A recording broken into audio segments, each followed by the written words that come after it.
The rain fell against the windows of the London townhouse like accusations, each drop a whisper of betrayal that Sebastian Ashford, Duke of Pemberton, had learned to ignore in the month since Celeste had shattered his heart and his faith in constancy. He stood in his study, a room grown dark with disuse and bitter memory, staring at the letter his mother had delivered that morning, with trembling hands and desperate eyes, a proposal of marriage, though proposal seemed too gentle a word for what amounted to a transaction, a remedy for scandal, a joining of two ruined souls who might yet salvage something resembling respectability from the wreckage of their separate disasters.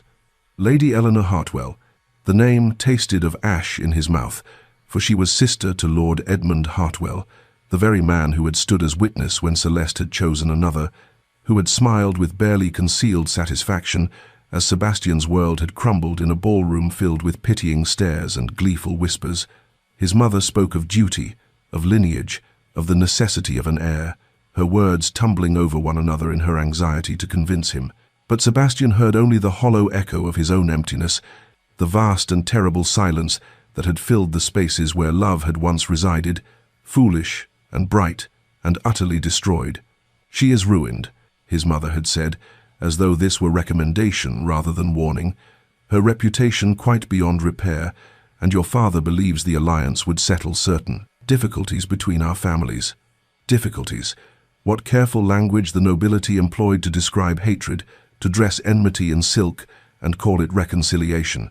Eleanor Hartwell had been at the center of some scandal 2 years prior. The details remained deliberately vague in society's collective memory, whispered rather than spoken, suggested rather than confirmed. But Sebastian neither knew nor cared what sins she had committed, for in his present darkness all crimes seemed equal, all failures of character merely reflections of the fundamental duplicity he had learned resided in every human heart. He agreed to the marriage that very afternoon, his voice cold and flat as winter stone, watching his mother's relief war with her concern at his manner. But she was wise enough to accept his consent without questioning the spirit in which it was given. The wedding was arranged with unseemly haste, as though both families feared one party or the other might reconsider, might flee this loveless binding before the knot could be tied and the damage contained. When Eleanor arrived at the church, Sebastian saw her only in fragments, unable or unwilling to perceive her as a whole person, pale hands clutching a modest bouquet of white roses, a dress of ivory silk that seemed to drain rather than enhance her coloring, the eyes downcast throughout the ceremony, as though she too could not bear to witness what was being done. She spoke her vows in a voice barely above a whisper, each word falling like a stone into still water, disappearing without ripple or trace, and when the vicar pronounced them bound together until death should part them, Sebastian felt nothing but a grim satisfaction, that at least in this he was honest. He offered her nothing, promised her nothing, gave her only his name and the cold comfort of his indifference, which seemed punishment enough for being Edmund Hartwell's sister, for existing in a world that had proven itself unworthy of trust, for accepting without protest a marriage that benefited her far more than it could ever benefit him. The wedding breakfast was a cheerless affair held in the drawing-room of his mother's house, where pale winter light filtered through frost-etched windows and illuminated a table laden with delicacies that no one had appetite to enjoy. Least of all Sebastian, who sat rigid in his chair watching his new wife, his wife. What a strange and bitter word, pick at her food with the mechanical movements of one who understood eating to be duty rather than pleasure. Eleanor spoke only when addressed directly, her replies brief and carefully neutral, neither warm nor cold, but something worse, utterly devoid of expectation, as though she had long ago learned not to hope for kindness from the world, and had arranged her heart accordingly. His mother attempted conversation with desperate cheerfulness, speaking of Ashford Manor's beauty in spring, of the excellent housekeeper, Mrs. Davies, who would see to Eleanor's every comfort, of the rose gardens that had once been the estate's pride, and Eleanor received each piece of information with a small nod and a murmured thank you that revealed nothing of her thoughts, her feelings, her very self, which she seemed to hold at some great distance from this room and this moment and this man who was now her husband, yet had not spoken a single kind word to her since their meeting. When the ordeal of the meal finally concluded, Sebastian rose and addressed Eleanor for the first time since the ceremony, his voice formal and cold as the season itself. "You will depart for Ashford Manor this afternoon," he informed her, watching something flicker behind her eyes, fear perhaps, or relief. He could not tell and told himself he did not care. "I have business that requires my presence in London for the foreseeable future, and you will find the estate provides everything necessary for your comfort and occupation." She stood, her composure absolute, her hands folded before her in an attitude of perfect submission that somehow irritated him more than protest would have done. "As you wish, Your Grace," she replied, and the title sounded strange in her soft voice. A reminder of the chasm of rank and power that separated them, though in this moment it felt like something else, a wall she was building between them, brick by careful brick. He had expected arguments, tears, pleas for his company or at least for delay, but Eleanor asked for nothing, accepted his decree without the slightest objection, and this puzzled him despite his determination to remain indifferent to her in all things. They parted in the entrance hall an hour later, Sebastian bound for his townhouse and Eleanor for the country, their separate carriages waiting like symbols of the separation that would define their marriage. He watched her enter the coach with the same quiet dignity she had shown throughout the day, her back straight and her expression serene, though he thought he saw her hand tremble slightly as she gathered her skirts. Their eyes met for one brief moment before the door closed, and in hers he saw something he could not name, not anger, not sorrow exactly, but a kind of deep resignation that suggested she had expected nothing better from life, and was neither surprised nor particularly wounded by his coldness, which somehow made him feel more cruel than if she had wept. The carriage pulled away, bearing his wife toward a future of solitude in his ancestral home, while he returned to London and his bitterness. And Sebastian told himself he was satisfied with this arrangement, that he had punished them both appropriately, though as the winter afternoon darkened toward evening, he found himself standing at his study window, wondering what expression had crossed Eleanor's face when she was finally alone in that carriage, travelling toward an empty house and an emptier marriage, and why the question should trouble him at all. Ashford Manor rose from the Derbyshire landscape like a monument to faded glory, its pale stone walls and countless windows reflecting the cold March sky as Eleanor's carriage approached along the tree-lined drive,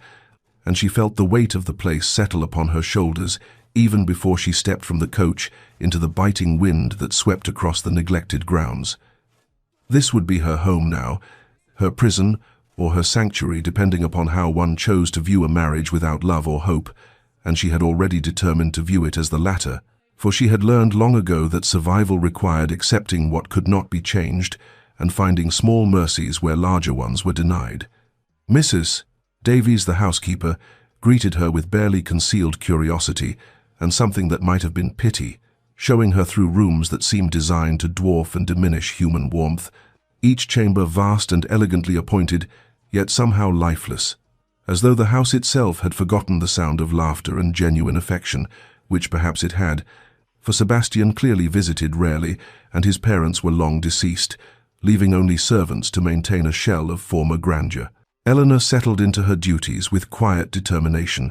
rising early to meet with Mrs. Davies about household matters, reviewing accounts that had been somewhat neglected, making small decisions about repairs and supplies that the housekeeper seemed grateful to share, and though the servants watched her with wary eyes at first,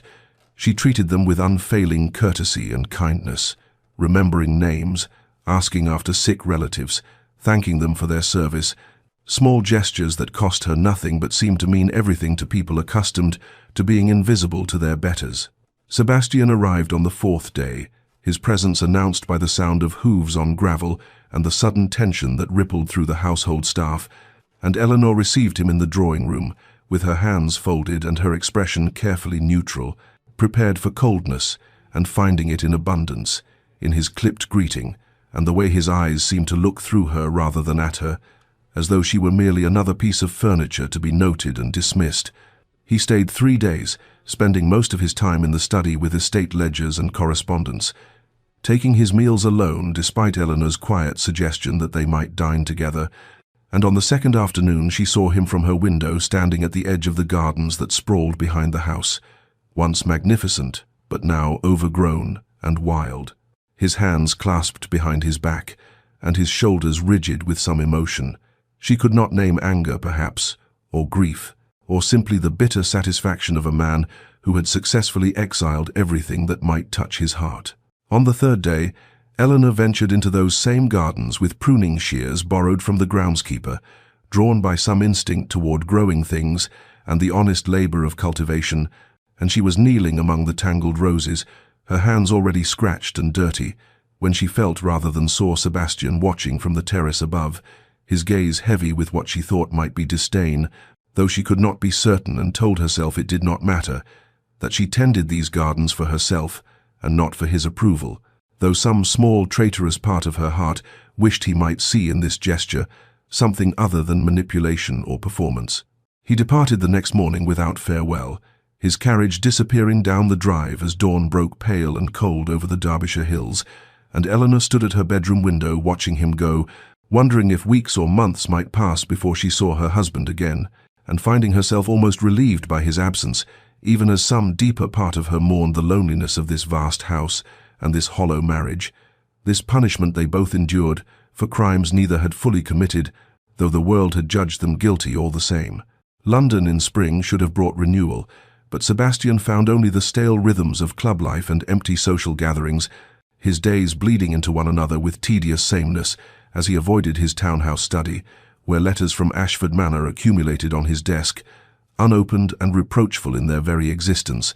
for he could not bring himself to read Eleanor's careful reports about tenant concerns and roof repairs and the condition of the south pasture. These mundane details of a life he had exiled her to live alone, while he nursed his bitterness among the gossips and schemers of town. It was at Lady Pemberton's musicale that he first heard Eleanor's name spoken in his presence, two matrons whispering behind their fans with that particular relish society reserved for fallen women,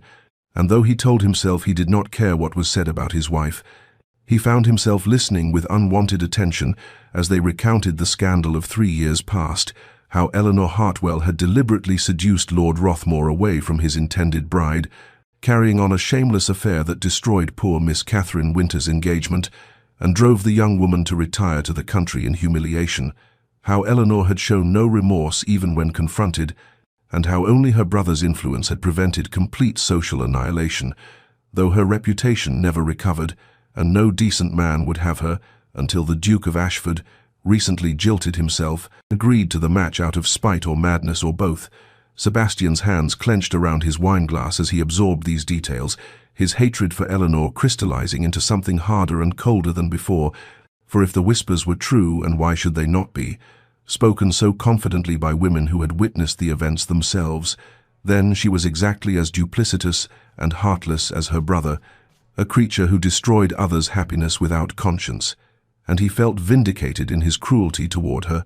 justified in leaving her isolated at Ashford Manor, where she could harm no one else with her machinations.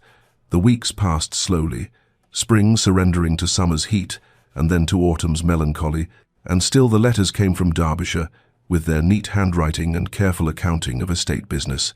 The harvest had been good. The new tenants in the West Cottage were settling well. Mrs. Davies sent her regards and hoped his Grace was in good health, and Sebastian never once took pen in hand to respond, telling himself that silence was answer enough, that Eleanor deserved nothing from him, not even the courtesy of acknowledgement, though sometimes late at night when wine loosened the tight control he maintained over his thoughts, he wondered what she did in that vast house with no company but servants, whether she was lonely or content, whether she thought of him at all or had simply accepted his absence as she seemed to accept everything else, with that maddening composure that suggested either supreme indifference or something else entirely, something he could not name and refused to examine. Autumn arrived with its usual pageant of gold and crimson, and Sebastian stood at his study window, watching leaves scatter across the London street below, feeling an inexplicable melancholy settle over him like the season itself, a sense of something lost or wasted or simply passing beyond recall. And he thought, despite himself, of Ashford Manor in autumn, how beautiful the grounds must be with the ancient oaks turning colour and the evening light slanting across the Derbyshire hills, and whether Eleanor walked those paths alone, watching the same sunset he now observed from this different world, this separate existence they maintained, as though they were not bound by law and church, and vows neither had wanted but both were condemned to honour. Business concerns regarding timber rights and a disputed boundary with a neighboring estate forced Sebastian's return to Ashford Manor in late October, weeks earlier than he had vaguely planned, and he arrived with reluctance heavy in his chest, expecting to find the house as cold and lifeless as he had left it. A fitting monument to their mutual exile and misery, but as his carriage rounded the final bend in the drive, he felt something shift in the air around him, a quality of light or warmth that seemed impossible given the season and his memories of this place. The gardens that had been wild and overgrown now showed careful tending, the roses pruned and mulched for winter, the pathways cleared of encroaching weeds,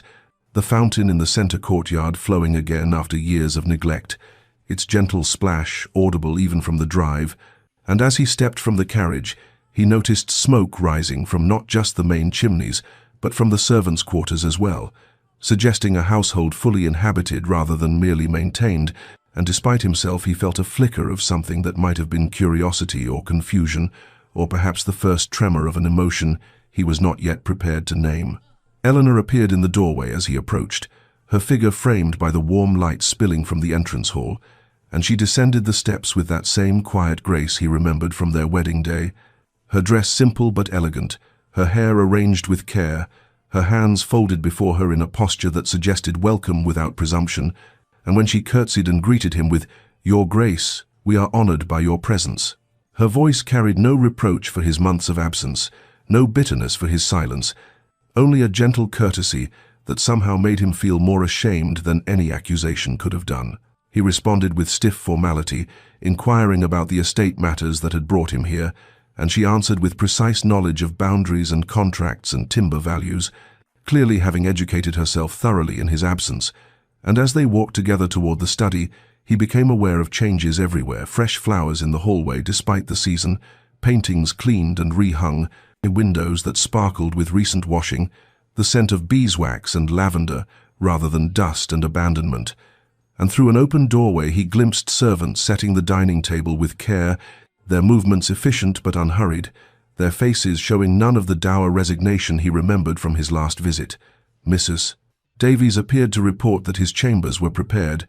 and the warmth in her greeting of Eleanor, the way she sought her mistress's eye for approval before speaking to him, told Sebastian more clearly than words that something fundamental had shifted in this household, that Eleanor had somehow won the servants' loyalty and affection in the months of his absence, and he found himself both impressed and oddly unsettled by this evidence of her capability, her quiet strength, for it contradicted the image he had constructed of her as a manipulative creature deserving of punishment and isolation. That evening at dinner, served in the smaller family dining room rather than the formal hall, Eleanor maintained conversation about estate matters with informed intelligence, asking his opinion on improvements she had considered, deferring to his authority while making clear she had already given these questions considerable thought, and Sebastian found himself responding with more engagement than he had intended, drawn despite himself into discussion of crop rotation and tenant welfare, and when he made some comment about the transformed gardens, she simply said, "The roses needed attention, and I found the work restorative," her eyes meeting his with that same unfathomable calm that had always both frustrated and intrigued him, and he realized with uncomfortable clarity that whatever punishment he had intended to inflict by leaving her here, she had somehow turned this exile into something else entirely, something that looked almost like contentment, and her unchanged gentleness toward his coldness, her refusal to be diminished by his cruelty, disconcerted him more than any tears or recriminations ever could have done. Sebastian found sleep elusive that first night back at Ashford Manor, his mind restless with observations that refused to settle into the neat categories of judgment he had constructed, and when he finally abandoned his bed in the grey hours before dawn, he wandered the silent corridors until he found himself drawn to the library by the soft glow of candlelight spilling beneath its door, and upon entering he discovered Eleanor curled in the window seat with a book, her profile illuminated by the pale light of approaching morning, her hair loose around her shoulders in a way he had never seen, and something about the unguarded quality of her posture, the way she bit her lower lip in concentration, made him hesitate in the doorway like an intruder upon a private moment. Though this was his own house and she merely his unwanted wife, she looked up at his presence, startled but not displeased, and he found himself making some awkward comment about early rising, to which she replied with gentle humor that she had always preferred dawn's quiet to any other hour, and as he moved deeper into the room, selecting a book at random to justify his presence, he noticed details he had somehow missed before: the way her hands, though elegant and fine-boned, bore the calluses and slight roughness of someone who worked with soil and thorns, the ink stains on her fingers, suggesting she did more than simply dictate correspondence to secretaries, the simple practicality of her morning dress, chosen for comfort rather than display, and these small evidences of her actual life, the one she lived when he was not there to observe and judge, unsettled something in his chest that felt uncomfortably like shame. The days that followed brought more such observations, unbidden and unwanted but impossible to ignore, for he found himself watching her despite his intentions to maintain cold distance, noting how she moved through the house with quiet purpose, how she paused to speak kindly to old Mrs. Davies about her rheumatism and asked young Thomas the footman about his mother's illness, how she never demanded service but requested it with a courtesy that made the servants eager to please her, and Sebastian realized with growing discomfort that Eleanor had somehow become the heart of this household in his absence, the center around which daily life organized itself, and that his own presence was the disruption rather than the restoration of natural order. He watched her in the gardens one afternoon, kneeling in the dirt to examine the root system of a struggling rose bush, her skirts muddy and her face concentrated, speaking softly to the elderly groundskeeper about soil composition and drainage, with a knowledge that came from genuine interest rather than mere estate management. And when she stood and noticed Sebastian observing from the terrace, she did not preen or pose, but simply nodded acknowledgement before returning her attention to the roses. And this lack of performance, this absence of any attempt to manipulate his opinion or win his favor, confused him more than calculated seduction ever could have done. What disturbed him most was her silence, not the sullen silence of resentment or the pointed silence of reproach, but a quality of peace that seemed to emanate from some inner stillness he could not comprehend,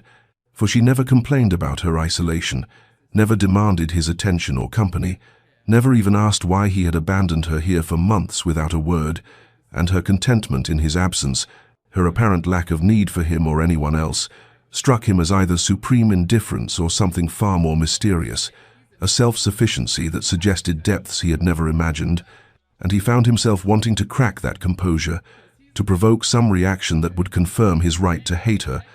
yet also found himself increasingly fascinated by the woman who could be so gravely wronged, yet maintain such gentle dignity.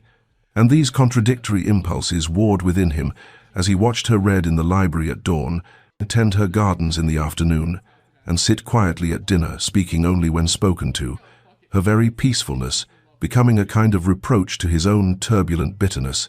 though she never intended it as such, and Sebastian began to realize with growing unease that his interest in Eleanor was transforming from the cold scrutiny of an enemy to something altogether more dangerous, something he was not yet prepared to acknowledge or name. The tension that had been building between them for days finally erupted on the 5th evening of Sebastian's stay, during what had begun as another quiet dinner in the family dining room, the air thick with unspoken words and the weight of observations neither acknowledged,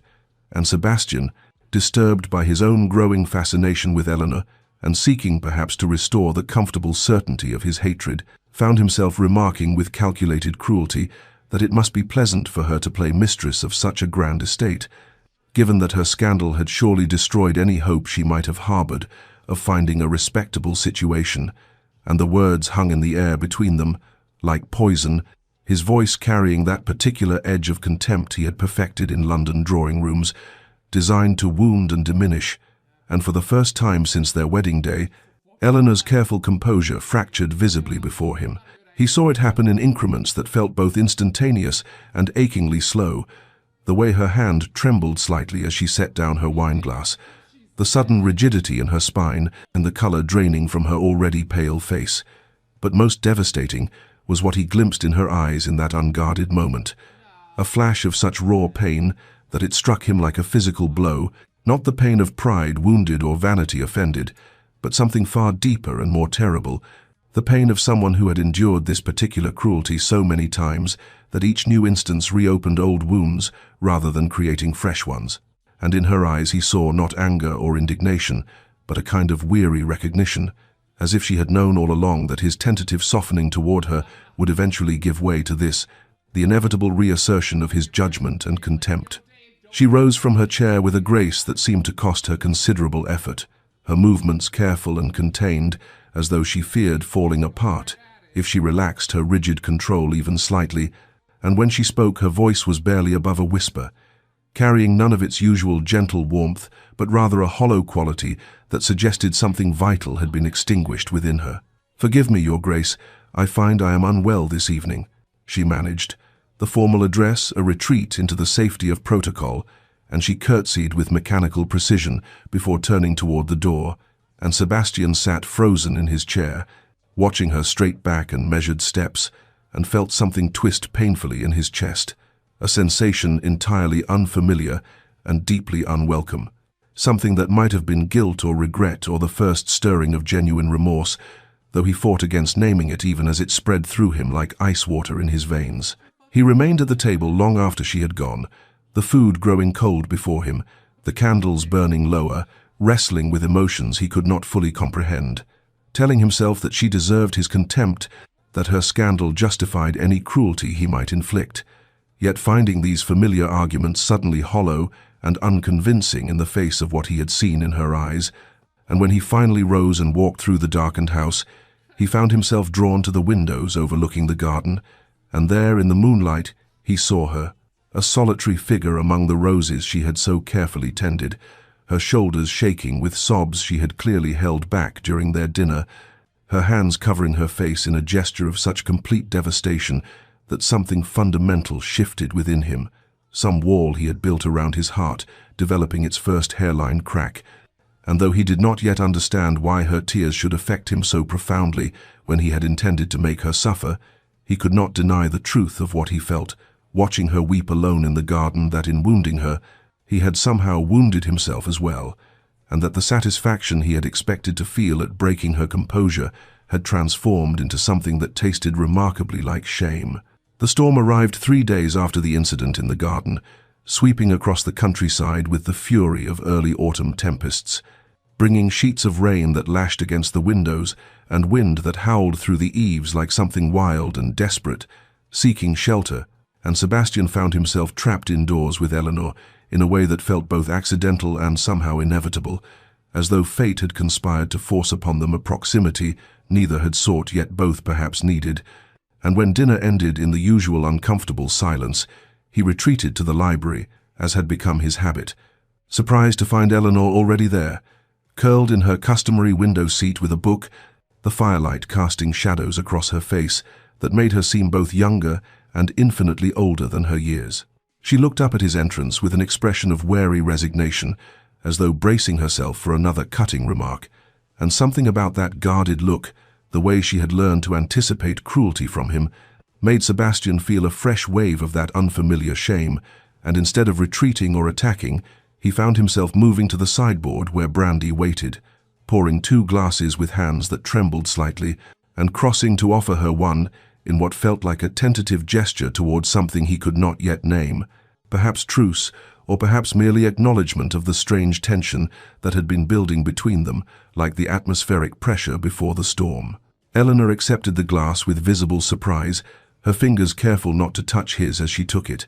and they sat in silence for a long moment, and the only sounds the crackling fire and the rain beating against the windows,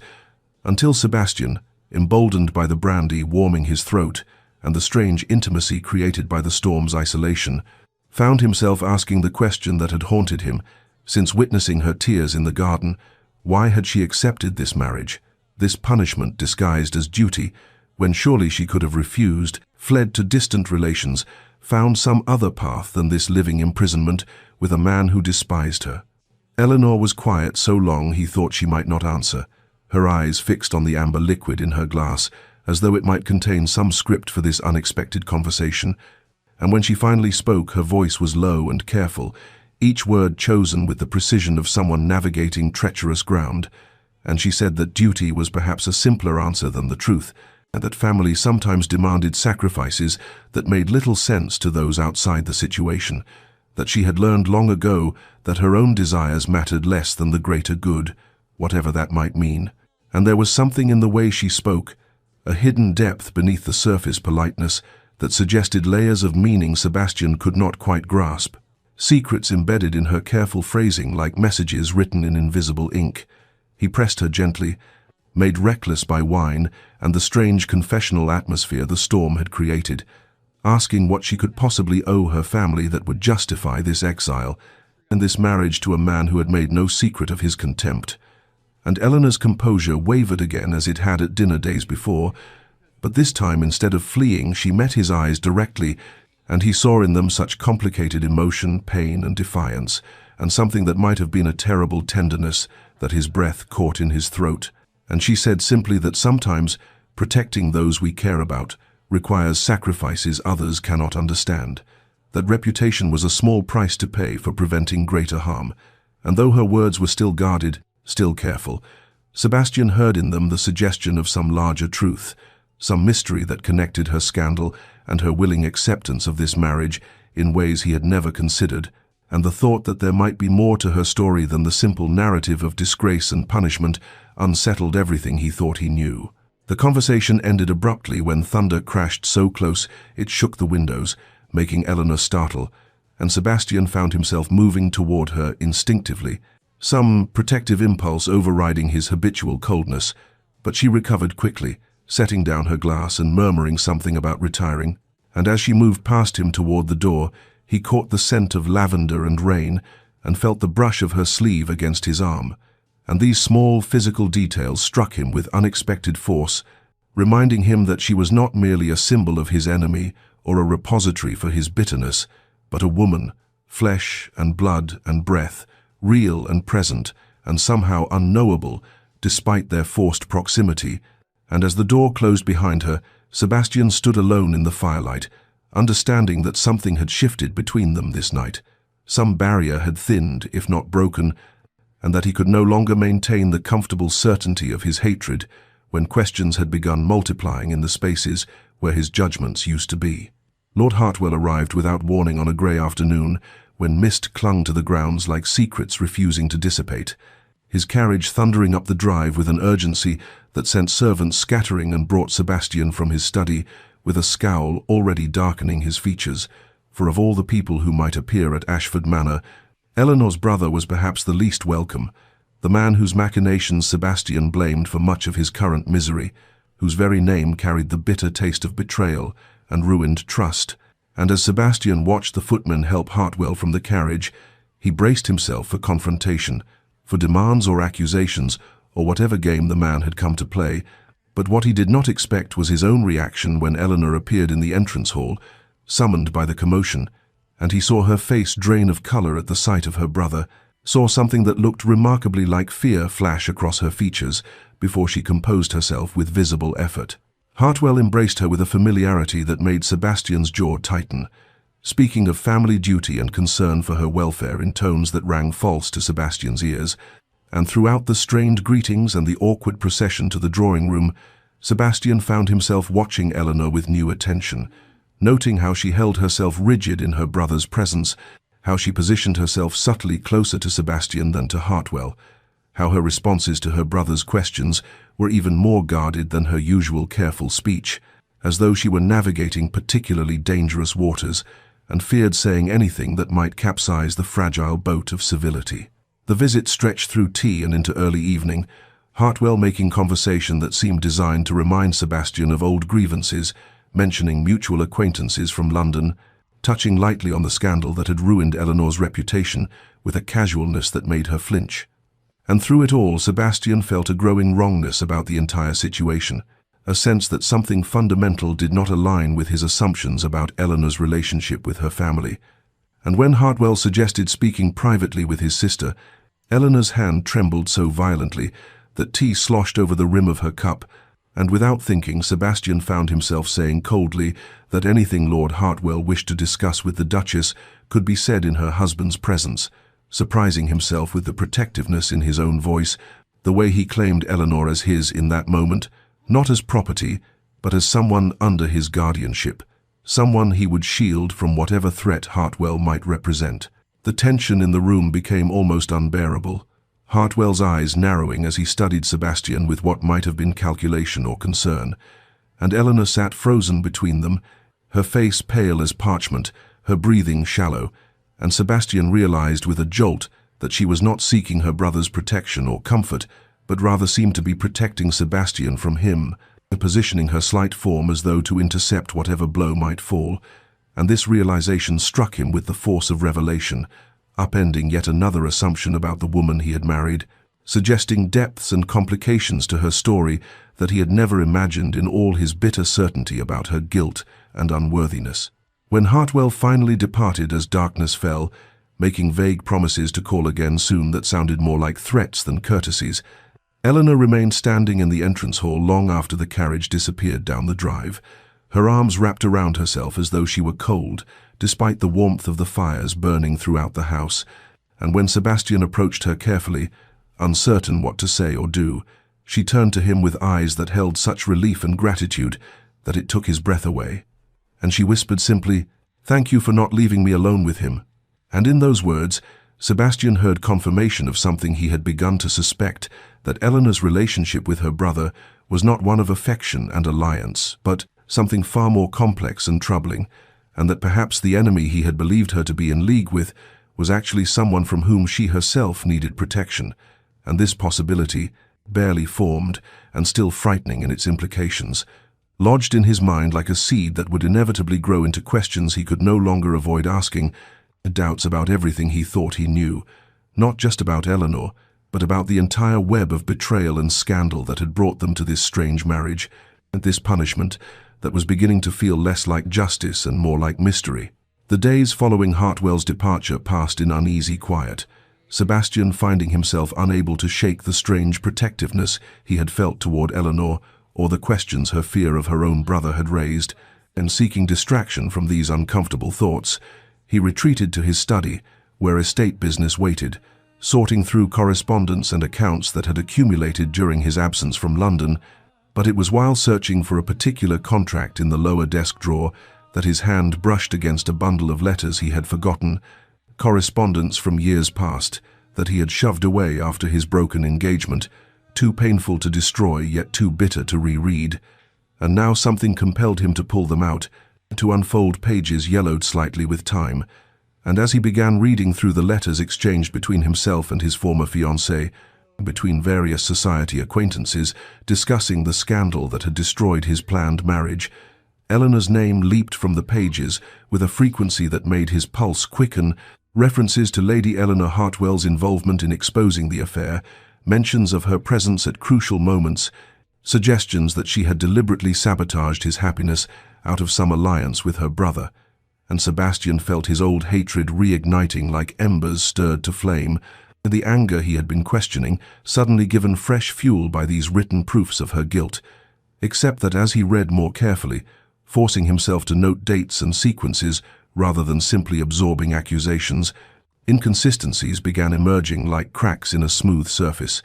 Letters placing Eleanor in London, when other correspondence clearly showed she had been in Bath, references to conversations she supposedly had on dates, when Sebastian himself could remember seeing her at entirely different social functions, and these discrepancies troubled him, even as part of him wanted to ignore them, wanted to cling to the simple narrative of betrayal, rather than face the possibility that nothing was as it seemed.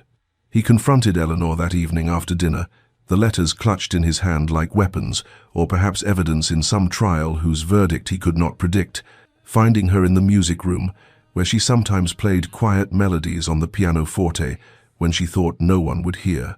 and the sight of her there in the lamplight, her fingers stilled on the keys as she turned to face him with that familiar expression of wary resignation, should have softened his anger. But instead it fueled it, because he wanted answers, needed to understand why these letters existed and what truth they contained,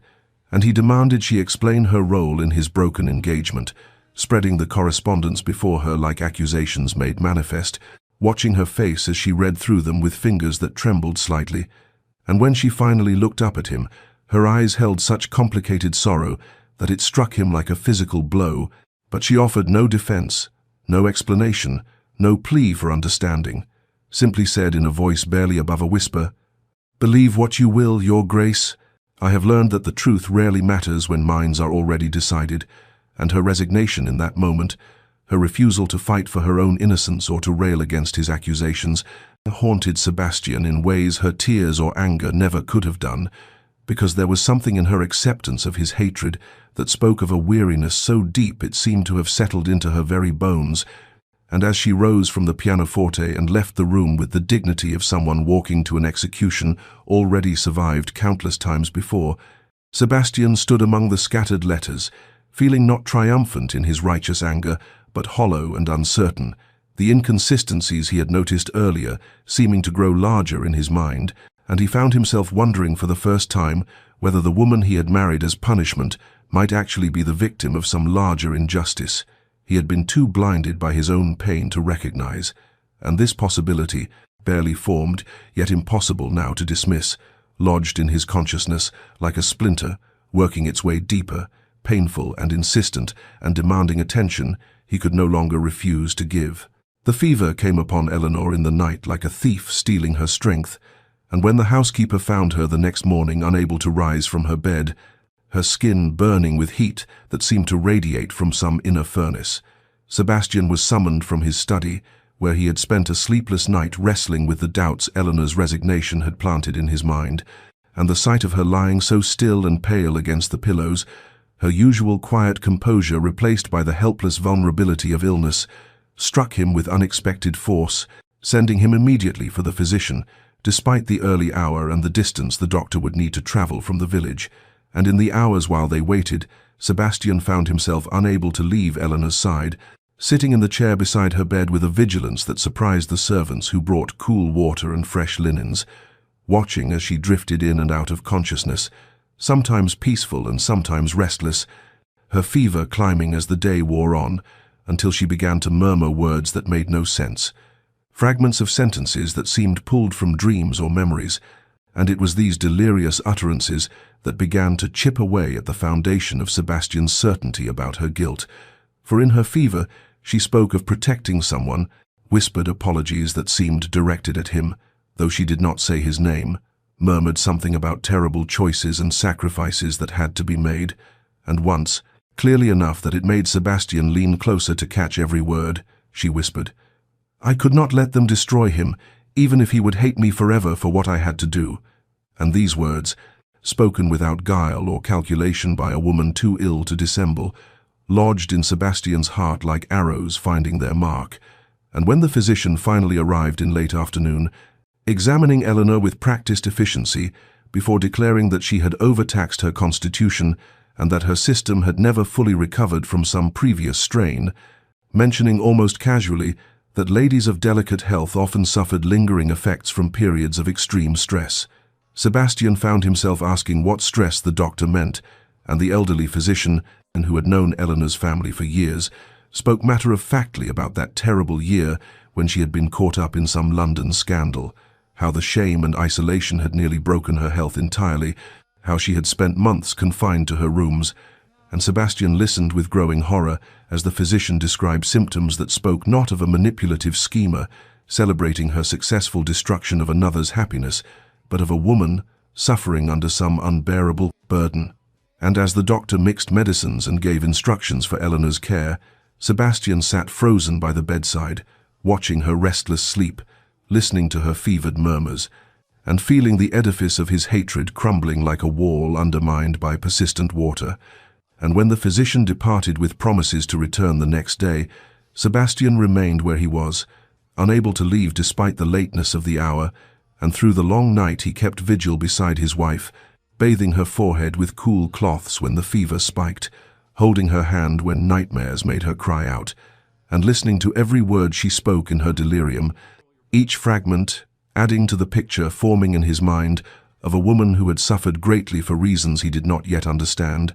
a woman whose resignation and silence might not be guilt at all, but rather the exhaustion of someone who had already paid too high a price for sins she perhaps had never committed. And as dawn broke pale and cold through the bedroom windows, Sebastian looked at Eleanor's sleeping face, still flushed with fever but peaceful now, and knew with sudden certainty that he had been terribly, catastrophically wrong about her, though he did not yet know the full truth of how wrong or why, only that the punishment he had inflicted on this innocent woman was a cruelty he could barely comprehend, and the weight of that realization settled on his shoulders like a mantle of lead, heavy with implications he would have to face when she recovered. If she recovered, and that terrible if sent him reaching for her hand again, holding it as though he could anchor her to life through sheer force of will,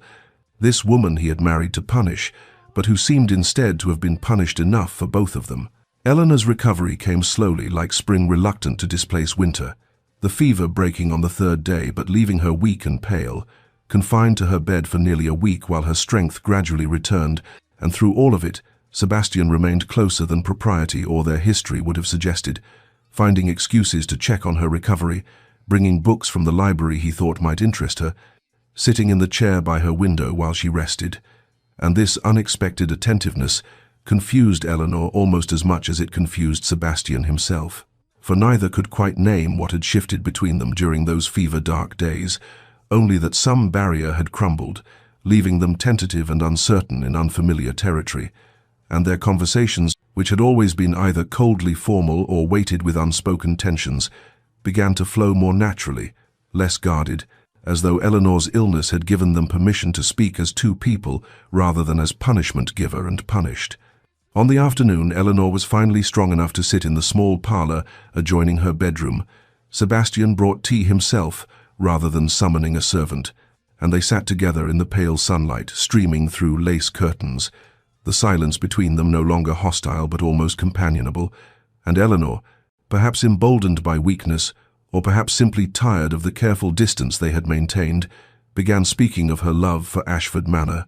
how the estate had become a sanctuary for her in ways she had not expected, how she had found peace in the gardens and the quiet rhythms of country life. And Sebastian listened with an attention that was new, really listened rather than waiting to find fault or dismiss her words, and he heard in her descriptions of solitude not the contentment of someone who preferred isolation, but the resigned acceptance of someone who had learned to make peace with loneliness, and something in this realization made him share in return, tentatively at first and then with growing ease, memories of his mother who had loved these same gardens, who had taught him the names of flowers and shown him how to coax beauty from reluctant soil, and Eleanor's face softened as he spoke, her eyes brightening with interest and something that might have been tenderness,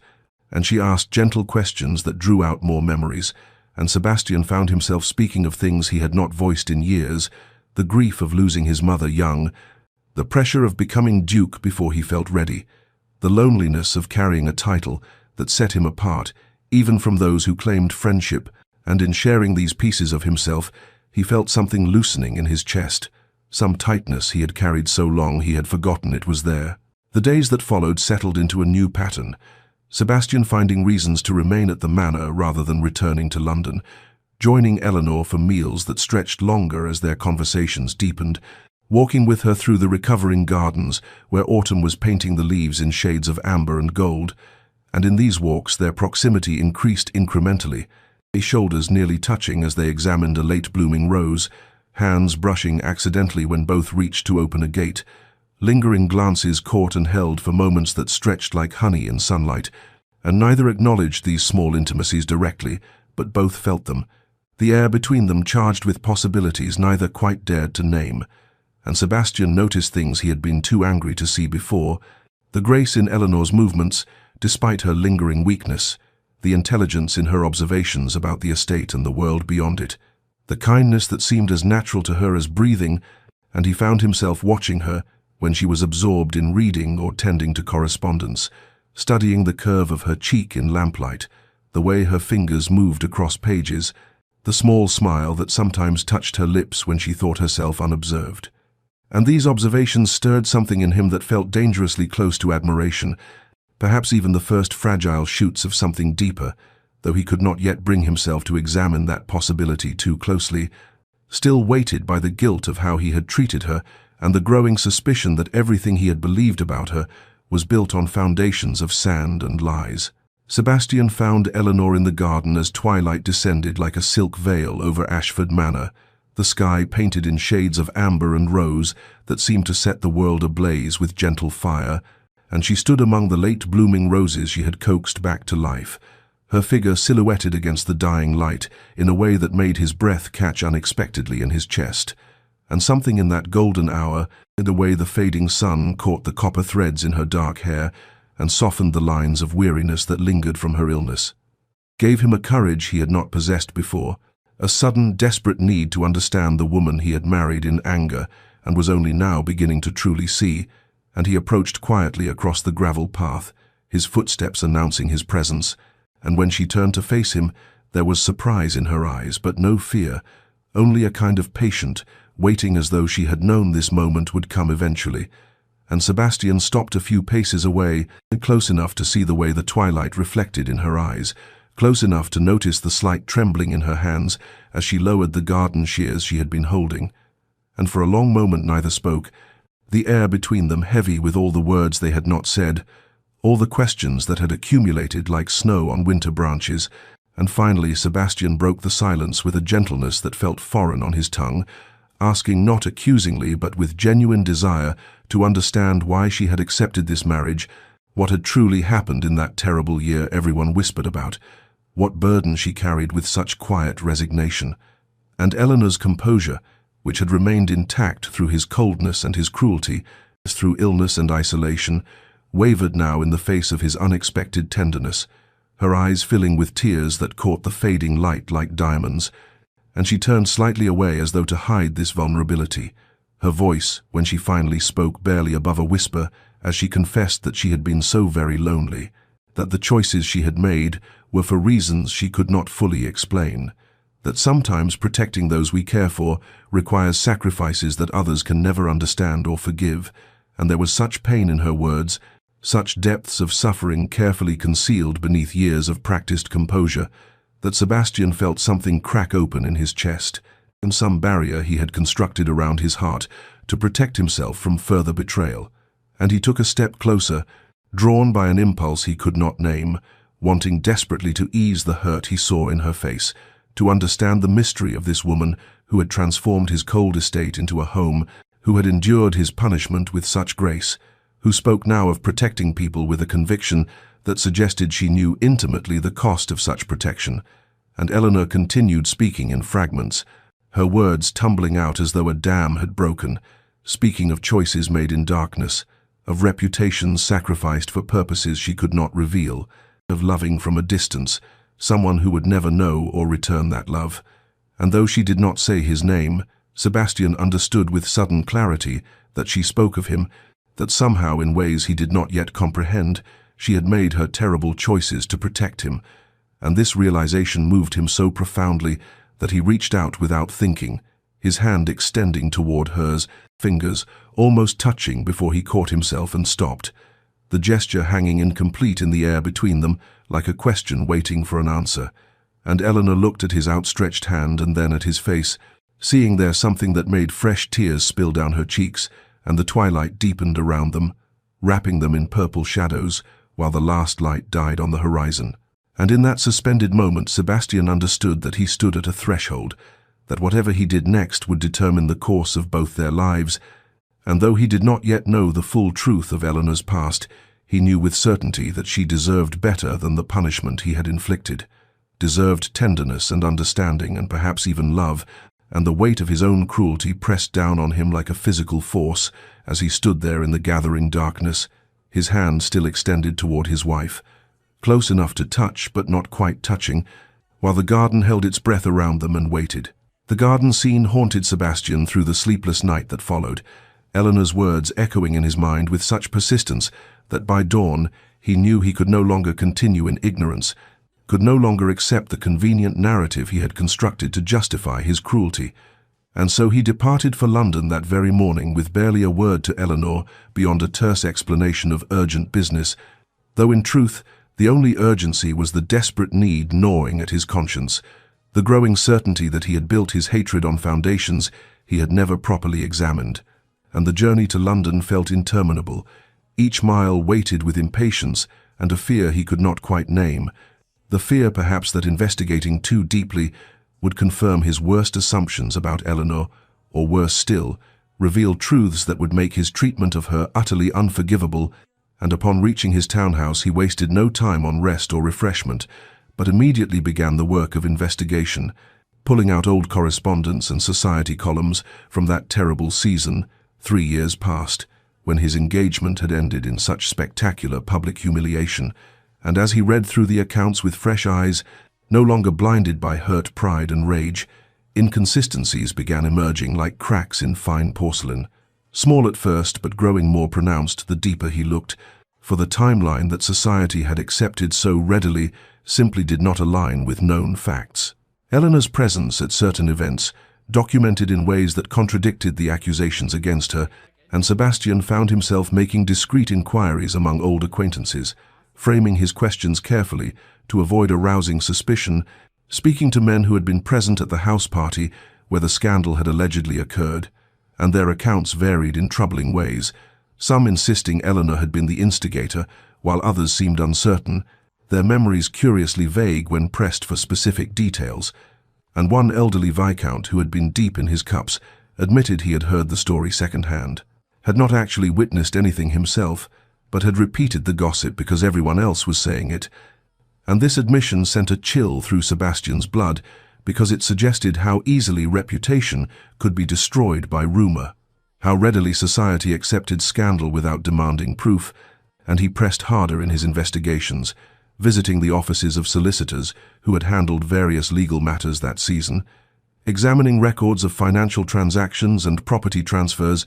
and here he found evidence more concrete and more damning. Payments made from accounts controlled by Lord Hartwell to witnesses who had testified against Eleanor, dates that showed the money changing hands mere days before certain key figures had come forward with their accusations, and Sebastian's hands trembled as he traced these connections, as the pattern became undeniable. Someone had orchestrated Eleanor's downfall with careful precision, had paid for testimony, and manipulated events to ensure her ruin. And the question that burned in his mind was why, what purpose had been served by destroying an innocent woman's reputation? And then he found the letter tucked among his former fiancée's correspondence. A letter he had overlooked in his initial fury, written in Lord Hartwell's distinctive hand, and outlining a scheme so audacious it made Sebastian's stomach turn. A plot to use Eleanor's disgrace to force Sebastian into a compromising position that would have cost him not just his pride, but his fortune and his standing. And the letter made clear that Eleanor had somehow discovered the plot and had chosen to become its scapegoat, that had accepted the blame for a scandal she did not create in order to prevent the larger disaster that would have destroyed Sebastian completely. And as this realization crashed over him like a cold wave, Sebastian understood with devastating clarity that Eleanor had sacrificed everything to protect him, had endured years of disgrace and isolation, and his own terrible punishment, all because she had loved him enough to save him from enemies he had not even known he had. And he sat in his study as dawn broke over London. The evidence of Eleanor's innocence and his own blindness spread before him, and wept for the first time since his mother's death. Wept for the cruelty he had inflicted on the one person who had tried to save him, wept for the years of suffering she had endured in silence, and when the tears finally stopped, he knew with absolute certainty that he must return to Ashford Manor immediately, must face Eleanor with the truth he had discovered, and beg whatever forgiveness she might grant him, though he feared no forgiveness could ever be sufficient for what he had done. Sebastian spent the following day piecing together the full scope of the conspiracy with the methodical precision of a man building a case that would condemn his own past judgment, and what emerged from the scattered evidence was a picture so clear and so damning that he wondered how he could have been so blind, how pride and wounded vanity had obscured truths that now seemed painfully obvious, for the scheme had been elegant in its cruelty, constructed by Lord Hartwell and Sebastian's former fiancée, Lady Catherine, with the specific intention of manipulating him into a marriage that would have given them control of his substantial fortune through a series of legal maneuvers disguised as settlements and protections, and Eleanor had somehow discovered their plot, had learned through her brother's careless correspondence left unattended in their family home about the trap being laid for Sebastian,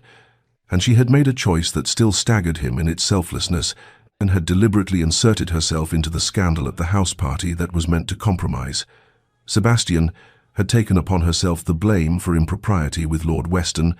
a man who had been paid handsomely by Hartwell to play his part, and by becoming the scandalous figure herself, she had deflected attention from the real conspiracy, and had made herself so toxic in society's eyes that when Hartwell tried to push through the arrangement that would have bound Sebastian to Catherine through obligation and manufactured debt, Sebastian had refused out of sheer disgust for anything associated with that terrible season, and thus Eleanor's sacrifice had worked, had saved him from financial and social ruin, though it had cost her everything, her reputation shredded beyond repair, her marriage prospects destroyed, her very name becoming synonymous with deception and impropriety in every drawing room in London, and the evidence Sebastian had gathered was irrefutable. Bank statements showing Hartwell's payments to witnesses, the letters between Catherine and Hartwell discussing their progress in setting the trap, correspondence from solicitors outlining the legal mechanisms that would have transferred Sebastian's assets had the marriage proceeded, and most devastating of all, a letter from Eleanor herself written to a friend and never sent, found among papers in Catherine's possession after some business dispute, a letter where Eleanor poured out her heart about the choice she had made, confessing that she had loved Sebastian from afar since her debut season, had watched him from across ballrooms with a hopeless devotion she knew could never be returned, and when she had discovered the plot against him, she could not stand by and watch him be destroyed, could not bear the thought of this good man, this honorable duke, who had always treated her with distant kindness during their few interactions, being ruined by her own brother's greed and Catherine's ambition, and so she had chosen to ruin herself instead, had walked knowingly into disgrace because at least then he would be safe. At least then he would remain free and whole even if he never knew what she had done or why. And Sebastian read this letter until the words blurred before his eyes, read Eleanor's confession of love written in her careful hand 3 years ago, when she had still possessed hope and innocence, before she had sacrificed both on the altar of his protection and the magnitude of what she had done for him. What she had endured in silence, while he heaped cruelty upon cruelty on her blameless head, shattered something fundamental in his understanding of himself, revealed him to be not the wronged party he had imagined, but the blind fool who had punished his savior, and guilt crashed over him in waves so powerful he could barely breathe. Guilt mixed with wonder that such love could exist, that Eleanor had loved him enough to destroy herself for his sake, and then married him when commanded to do so by her debt-ridden family, had accepted his coldness and his contempt without ever once defending herself, because to defend herself would have required revealing the conspiracy, and thus revealing that she had known about it, had been involved in events at the house party deliberately, and her silence had been the final protection she could offer him, the last gift of a love he had never deserved. And Sebastian gathered all the evidence with shaking hands, knowing he must return to Ashford Manor immediately, must face Eleanor with the truth he had uncovered, and somehow find words adequate to express his remorse, his gratitude, and the growing certainty that what he felt for her now went far beyond mere guilt or obligation, in that somewhere in these recent weeks of watching her quiet strength and endless grace, he had begun to fall in love with his own wife, though he feared he had realized it far too late. Sebastian departed London before dawn, with the evidence of Eleanor's sacrifice burning in his coat pocket like a brand against his heart, and he drove his horses harder than wisdom permitted, the urgency thrumming through his veins, born of desperate need to reach Ashford Manor, to see Eleanor's face, to somehow begin the impossible task of making amends for cruelties that now seemed monstrous in their blindness,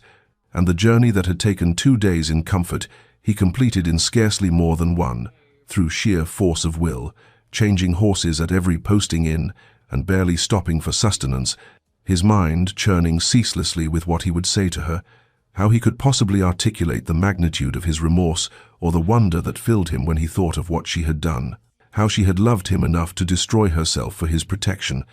And as Ashford Manor finally came into view in the golden light of late afternoon, his heart was hammering so violently he could barely draw breath,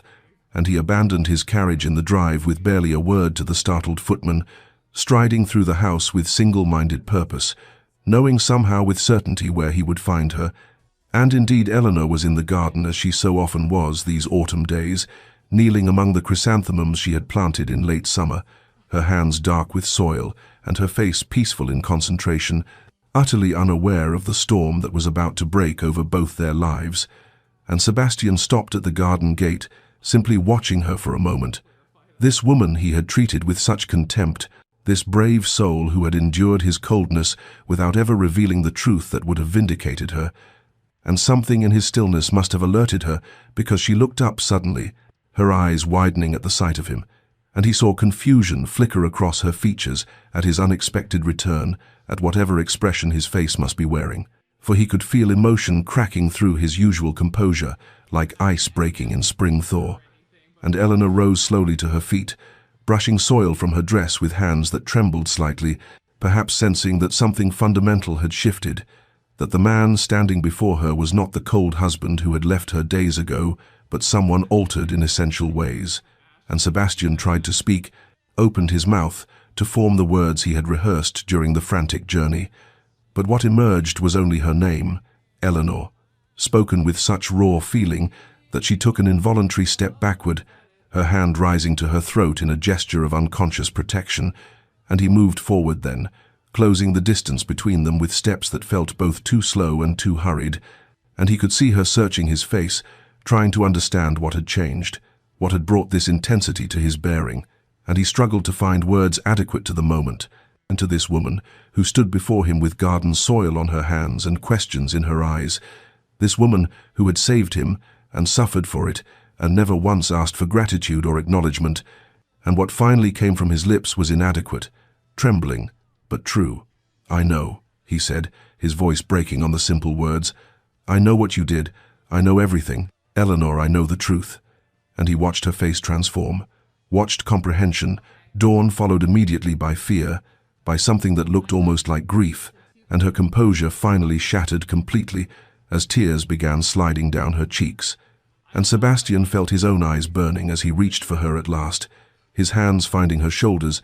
and he understood in that crystalline moment that what he felt was not merely guilt or gratitude, but love, profound and overwhelming, and for this extraordinary woman who had loved him when he was unworthy, and had never stopped loving him, even when he had given her nothing but cruelty in return. Sebastian's hands trembled on Eleanor's shoulders as the words spilled from him in a torrent he could not control, telling her everything he had discovered, the evidence of Hartwell's conspiracy with Catherine, the payments to false witnesses, the legal mechanisms designed to ensnare him, and most devastating of all, the letter she had written but never sent, where she had confessed her love and her reasons for choosing disgrace. And with each revelation, Eleanor's tears flowed harder, her body shaking with the force of emotions too long suppressed, and Sebastian found himself weeping as well, something he had not done since childhood, and the salt tracks on his cheeks, a testament to the enormity of his remorse and his wonder. And when the initial flood of confession finally slowed, he drew her closer, his voice breaking as he said, "Forgive me, Eleanor, God help me, forgive me for the cruelty I have shown you, for every cold word and cutting glance, for punishing you when you had saved me, when you had sacrificed everything for my protection." And Eleanor shook her head against his chest, her words muffled but clear enough. "There is nothing to forgive. You did not know. How could you have known when I could not tell you?" But Sebastian would not accept this absolution so easily, pulling back to look into her tear-stained face with fierce intensity. "I should have seen it, should have recognized your goodness, your gentleness, should have questioned why you never defended yourself, why you accepted my contempt with such quiet dignity." And Eleanor's composure, already fractured, broke completely as she began speaking through her sobs, the truth pouring from her after 3 years of silence. "I loved you even then, Sebastian, loved you from the first season when you danced with me once out of courtesy to my mother, and you were so kind even in your formality, and I treasured that single dance like a foolish girl treasures a flower pressed in a book, and when I found those letters in Richard's study and understood what he and Catherine planned, I could not bear it, could not stand by and watch you be destroyed by their greed when you had done nothing to deserve such treachery." And her voice cracked on the words, but she continued, needing to speak what had been locked inside her heart for so long. "I knew what taking the blame would cost me, knew my reputation would be shattered beyond repair, but I thought at least you would be safe, at least you would remain whole and free, and that seemed a fair exchange for whatever small happiness I might have claimed for myself." and Sebastian felt his heart breaking and reforming simultaneously as he listened to her confession, understanding now the full scope of her sacrifice and the depths of her love. And he cupped her face in his hands with a tenderness that would have seemed impossible to him mere weeks ago. "You loved me when I was unworthy of such devotion, when I had given you no reason for such feeling, and you protected me at cost to yourself. And then when fate bound us together, I repaid your sacrifice with nothing but coldness and cruelty." And his voice dropped to a whisper, thick with emotion. "Eleanor, you are the bravest, most selfless person I have ever known, and I have been so blind, so foolish, and I do not deserve your forgiveness, but I beg for it nonetheless. I beg for the chance to spend the rest of my life trying to become worthy of the gift you gave me, worthy of you." And Eleanor's tears were flowing freely now, but something like hope was dawning in her eyes as she searched his face, and Sebastian pulled her fully into his embrace, holding her as though she were something precious and fragile that he had nearly lost through his own stupidity. And they stood together in the garden as the afternoon light turned golden around them, both weeping, both finally honest, the terrible burden of secrets and misunderstanding lifted at last. And Sebastian felt something fundamental shift in his chest. He felt the walls he had built around his heart after Catherine's betrayal crumbling into dust, and in their place grew something new and terrifying and wonderful. The recognition that what he felt for Eleanor was love, real and profound and entirely different from anything he had known before. A love born not of passion's first bloom, but of witnessing true courage and goodness, of understanding sacrifice and devotion, and he knew in that moment that he would spend whatever time remained to him, proving himself worthy of this extraordinary woman who had loved him enough to ruin herself for his sake. The days that followed the garden confession unfolded with a gentleness that seemed miraculous after so much pain, and Sebastian discovered that courting one's own wife required a delicacy and intentionality he had never employed, even in his youth. For Eleanor had been wounded deeply by his cruelty, and though she had forgiven him, he understood that trust must be rebuilt stone by careful stone. And so he began with small gestures, appearing at breakfast each morning, when previously he had taken his meals in solitude,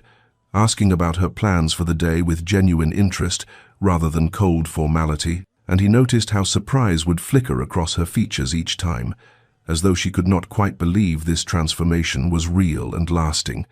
And he persisted, determined to prove through accumulated moments that his change of heart was no temporary sentiment, but a fundamental alteration of his very soul. And flowers began appearing in Eleanor's chambers, not the formal arrangements sent by servants, but smaller bouquets. He gathered himself from the gardens she had restored, roses still damp with morning dew, and late-blooming lavender that filled her rooms with fragrance, and once he found her pressing one of these humble offerings between the pages of a book, and the tenderness in her expression, as she did so, made his heart clench with both joy and renewed remorse for the months he had wasted in blind anger, and their conversations deepened and lengthened, stretching from dinner into the late evening hours as they sat before the library fire, speaking of everything and nothing, of childhood memories and future hopes, of books and philosophy, and the small observations that accumulate into understanding. And Sebastian found himself sharing things he had told no one, the loneliness of his youth after his mother's death, the pressure of ducal responsibilities assumed too young, the way Catherine's betrayal had shattered something fundamental in his ability to trust, and Eleanor listened with such complete attention, such absence of judgment, that he felt pieces of himself that had been frozen beginning to thaw, and she in turn revealed herself slowly, speaking of the isolation of being Richard's sister, of loving their estate even as she recognized her brother's cruelties, of the books that had been her companions through lonely years,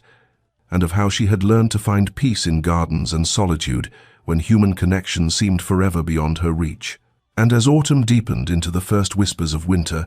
they walked the grounds together daily, Eleanor showing him the plans she had made for spring plantings, Sebastian listening and offering suggestions and marveling at how natural it felt to stand close to her, their shoulders nearly touching as they examined bare rose bushes, and physical affection crept into their interactions with organic inevitability. A hand at her elbow as they navigated garden paths, his fingers brushing hers as he passed her a book, the way she would straighten his cravat before dinner, with a small smile playing at her lips, and these small touches accumulated into something larger, a current of awareness that ran between them whenever they occupied the same room, and Sebastian found himself watching her constantly, mesmerized by the grace of her movements, the way lamplight caught in her hair, the soft sound of her laughter when something genuinely amused her, and he realized with wonder that he was falling in love with his wife. Not the desperate infatuation he had felt for Catherine, but something deeper and more solid, built on knowledge and respect, and the profound gratitude he felt for her goodness, and Eleanor bloomed under his attention like the gardens she tended, color returning to her cheeks, lightness to her step, and the quiet peace that had characterized her demeanor transformed into something warmer, more radiant, and when their eyes met across the dinner table or in passing through corridors, he could see affection growing there too, tentative but unmistakable, and he understood that they were building something rare and precious, a love between two people who had both known betrayal and loneliness, and were choosing each other consciously, deliberately, with full knowledge of both their flaws and their worth. Winter had settled over England when Sebastian returned to London with Eleanor at his side, and society watched with undisguised curiosity as the Duke and Duchess of Ashford appeared together at events where previously he had attended alone, and the whispers began immediately, speculation about what had changed between them, why the cold Duke now looked at his disgraced wife with such unmistakable tenderness, why she carried herself with new confidence despite the scandal that still clung to her name. And Sebastian endured the gossip with patience born of purpose, for he had come to London with specific intent, and when Lord Hartwell appeared at Lady Pemberton's ball, Sebastian was ready, approaching his former enemy with Eleanor's hand firmly clasped in his own, and he spoke clearly enough for those nearby to hear, asking Hartwell to join him in the card room for a conversation that was long overdue. And Hartwell's face paled slightly, but arrogance kept his spine straight as he agreed, and in the card room with several prominent lords as witnesses, Sebastian produced the evidence he had gathered, the letters proving the conspiracy between Hartwell and Catherine Blackwood, the bank records showing payments to false witnesses, the legal documents outlining the trap that had been set to ruin him financially, and most damning of all, a confession from one of the paid witnesses who had finally broken under Sebastian's investigation and admitted to lying about Eleanor's involvement. And as Sebastian laid out each piece of evidence methodically, watching Hartwell's composure crack and crumble, he felt Eleanor's presence beside him like an anchor, her quiet strength giving him the courage to do what justice demanded. And when he had finished presenting the proof, he looked directly at Hartwell and said in a voice that carried absolute conviction, "You attempted to destroy me, and when your sister discovered your plot, she sacrificed herself to save me, taking blame for a scandal she had no part in creating, and I in my blindness punished her for your sins, but that ends tonight, Lord Hartwell, for I will not allow Eleanor's name to remain tarnished by your treachery another moment." And Hartwell attempted to bluster and deny, but the witnesses had seen the evidence, and their faces reflected shock and disgust, and word spread through the ball like wildfire, guests gathering to hear the revelation, and Sebastian turned to address the assembled crowd, with Eleanor still at his side, her hand trembling slightly in his but her head held high, and he spoke with a clarity that silenced every whisper. "Lady Eleanor Hartwell came to me with a ruined reputation,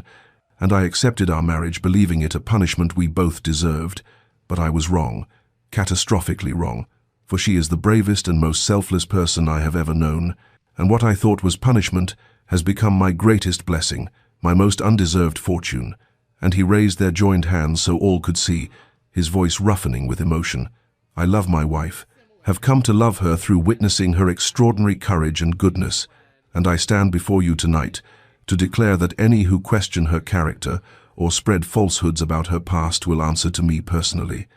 And the ballroom had fallen completely silent, in society watching this unprecedented display with wonder,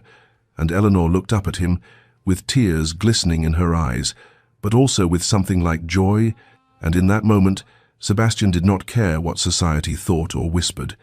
cared only that Eleanor knew publicly and irrevocably that he claimed her not from duty or obligation, but from love, deep and true and entirely willing. And later that night, as they returned to their London residence, Eleanor wept again, but these were tears of relief and happiness, for her name had been restored, and more importantly, the man she loved had chosen her before all the world. Transforming what had begun as punishment into providence, neither of them could have imagined in those cold early days of their marriage. 5 years had passed since that winter night when Sebastian claimed Eleanor before all of society. 5 years that had transformed Ashford Manor from the cold, austere estate it had been into something alive and luminous, and on this particular spring afternoon, the grounds bloomed with more than just Eleanor's carefully tended gardens, for children's laughter rang through corridors that had once known only silence, and Sebastian stood at the drawing-room window watching his wife in the garden below. Her hair touched with threads of silver now, but her face more beautiful to him than it had been even in their courtship, for it carried the marks of their shared years, the lines of laughter around her eyes, the contentment that softened her features, and beside her tottered their youngest daughter, barely 3 years old, reaching for flowers while their son, nearly 5, raced ahead with the boundless energy of boyhood, and their eldest, a daughter of 7 with her mother's gentle eyes and her father's dark hair, sat reading beneath the old oak tree where Sebastian had once found Eleanor weeping, and the symmetry of it moved him profoundly. How grief and joy could occupy the same spaces,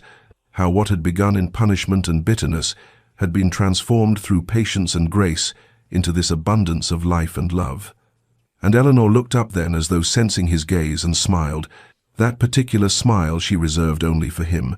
and he left the window to join her, walking through the house that now felt like home in the truest sense, its walls hung with family portraits and children's drawings, its rooms filled with the comfortable disorder of actual living. And when he reached the garden, Eleanor came to meet him, their youngest daughter immediately demanding to be lifted into his arms, and as he held his child and stood beside his wife watching their family, Sebastian felt gratitude so profound it was almost painful, for he had been given something he had not deserved, a second chance at happiness, with a woman whose courage and selflessness had saved him in ways he was still discovering. And that night, after the children were settled and sleeping, Eleanor and Sebastian walked the grounds together, as had become their custom, speaking quietly of the day's small events, of household matters and future plans. And he told her again that he loved her, would tell her every day for the rest of his life, and still feel the words inadequate to express the depth of his feeling, and she leaned against him in the comfortable intimacy of long partnership, and they stood together beneath stars that had witnessed their entire journey, from that bitter beginning to this profound contentment, and the story of the Duke and Duchess of Ashford became the kind whispered in drawing rooms as evidence that transformation was possible, that love could bloom even in the coldest soil if tended with patience and honesty. And dear listener, perhaps you have found yourself in your own winter season, surrounded by circumstances that feel like punishment, unable to see how spring might ever arrive, but consider this truth that Sebastian and Eleanor learned through their suffering and their healing. What appears to be an ending may be a beginning in disguise. What feels like punishment may contain the seeds of providence, and the people we dismiss or misunderstand may prove to be exactly what our wounded hearts require. For love, true love, is not the passionate infatuation of youth, but the conscious choice to see another's worth, to forgive their flaws and honor their courage, to build something solid and lasting from the broken pieces of past pain. And if you find yourself doubting whether you deserve such grace, whether your own mistakes have placed happiness forever beyond your reach, remember Eleanor's quiet strength, her willingness to forgive the unforgivable, her faith that goodness could emerge from suffering. And remember, too, Sebastian's transformation, how even the coldest heart can thaw when touched by genuine love, how pride can give way to humility, how blindness can be cured by patient seeing. And so, as you prepare for sleep, wherever you may be, whatever burdens you carry, may you rest with the knowledge that redemption is always possible, that love can find you even in your darkest winter, that what seems like an ending may be the beginning of something more beautiful than you dared imagine. May your dreams be peaceful, and your tomorrow filled with small mercies. And if this story has touched your heart, if Sebastian and Eleanor's journey has reminded you of love's transformative power,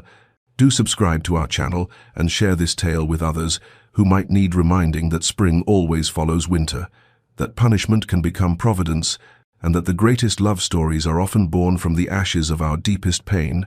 Sleep well, dear listener, and may you wake to gardens blooming.